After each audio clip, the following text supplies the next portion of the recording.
ternyata masih berjuang untuk lolos dari gugatan lembaga penjamin simpanan terkait bangkrutnya sebuah BPR di Yogyakarta.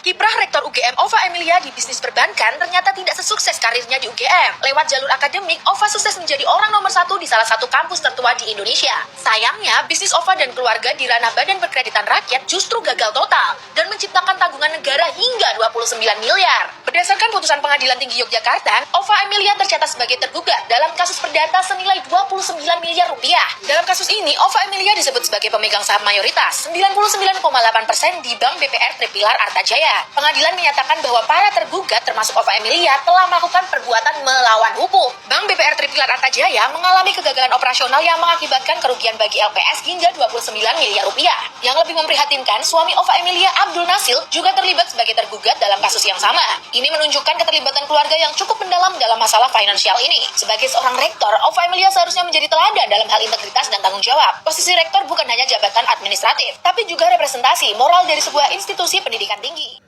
Jadi begitu ya sahabat sekalian, selain untuk balas budi karena diangkat dan ditunjuk langsung oleh Pak Jokowi, Ibu Ova Emilia membela ijazah ini karena untuk mengamankan diri. Memang begitu selalu polanya Pak Jokowi ini ya. Dia panggil atau dia pakai orang-orang bermasalah untuk dilindungi supaya dia juga bisa dilindungi ijazahnya. Ya mau gimana lagi, namanya dimulai dari hal yang palsu ya. Mau tidak mau akan terus menciptakan kepalsuan-kepalsuan yang baru.